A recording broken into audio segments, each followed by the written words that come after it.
spirulina because it contains the most oil. Yeah. And also because it's the preferred buchu when you indigest. So for making teas, for using it in the health industry, in capsules and things like that. That is what we use it for. The main use for buchu oil was in the flavor and fragrance industries. Buchu is a flavor enhancer for blackcurrant. It can be used in the ice cream industry. It was exported quite extensively. The perfume industry, especially in France. There are special nodes in the buchu oil. In the last 5 to 7 years, the health industry really picked up. In our group, we have a company called Buchu Life. So the oil that we distill on the farm, we apart from selling it to Europe and all over, we also sell to them, and then they make they've got tablets that they make, and also an animal range for animals. The main properties of buchu: it lowers your blood sugar levels, it lowers your blood pressure, it's a natural diuretic, it is antibacterial, so it's very good for people suffering with UTI ailments and bladder infections. It's a lovely detox, but most of all it's anti-inflammatory. And being anti-inflammatory, it's a wonderful product. People suffering with arthritis and joint pains and hip pains, it's excellent for that. So slowly but surely, the buchu in the medicinal market is picking up, and we are very passionate about the way we farm with our buchu. That is the oil side. On the tea side, we would harvest this and we would dry it just like this, put it in a tea bag, and then it's sold in our cartons as organic tea.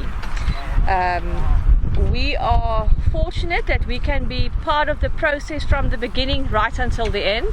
We collect the seeds ourselves, but we select a mother block, and then it would flower. Flowers normally it's about August, September, and then we select the bushes with the most seed pods. We cover it with a shade cloth, and during the month of December the pods actually shoot the seeds. We have to cover because it can shoot it very far. So, and then in January we would harvest those covered bushes, collect the seeds. Then in March we plant those seeds in seedlings, in seed trays, in our nursery.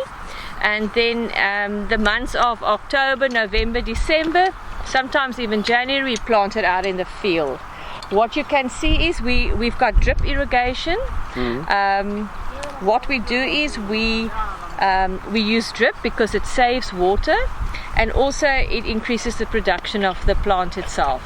And it does not use a lot of water, but if we don't irrigate, your production goes down quite a bit.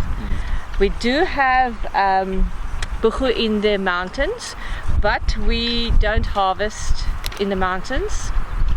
Lately we've got about 25 hectares of buchu that we only betulina, and that is where we harvest. So mainly the harvest is for oil and then for dry leaf as well. We have recently reached an agreement with the sun, the koi and the sun. So we've reached an agreement with them whereby we acknowledge the intellectual property, the way that they discovered the use. Okay. So we've reached an agreement whereby we donate a certain percentage of our income or our profit on the buchu to them as well. Okay. And we're very proud of the fact, because we at this stage we are the only organic buchu farmer that has done that. But even in the buchu industry, I think it's very important. I think it's very important to give back. They were the ones who discovered the medicinal properties, and yes, we are just taking it further. Yeah. So we're saying thank you. Harvest about 50 to 60 tons of buchu per year. When it comes to the rooibos, it's a little bit less than that. So we're not a huge farm, but we focus very much on organic, conservation, recycling. We have the mountains that you see over there. We've donated, it's almost 90% of the farm to Cape Nature on a stewardship basis. Okay. So what that means is we've committed ourselves to looking after nature, looking after the mountain, but this is important for us to be able to farm in harmony with nature. And that's why we love what we do, and we're so passionate about the Bucchu because this is the next big thing for us. And Bucchu is also a resprouter, which means that if we have a fire, it'll resprout. We are trying here. You will now see that this one looks sort of okay, but this is dead, and there's one that looks okay, and these are all dead. But remember, this will be harvested for the 5th time now, which is actually not the ordinary, right, Benny? Because normally one would only harvest rooibos for about 4 years, and then you would plow it back in, cut it off, plow it back in. But what we would normally do is you would finish this, then plow, cut everything flat, plow it back in, then you plant wheat or a similar crop for about 4 or 5 years to let your field rest, and then you would use it, then you would start planting your rooibos again. But what we've decided to try is we planted wheat here for the last 4 years, and last year we then planted this tea. So now, after harvesting this row next year, we will cut this flat, plow this in, and plant wheat here for another 4 or 5 years. From the time we stopped spraying anything, our production went down quite a bit, and I must admit it's still not as high as the conventional farmer, definitely not, but it's come back because you get your natural predators that assists us in keeping it under control. Attended a research. They're doing excellent work when it comes to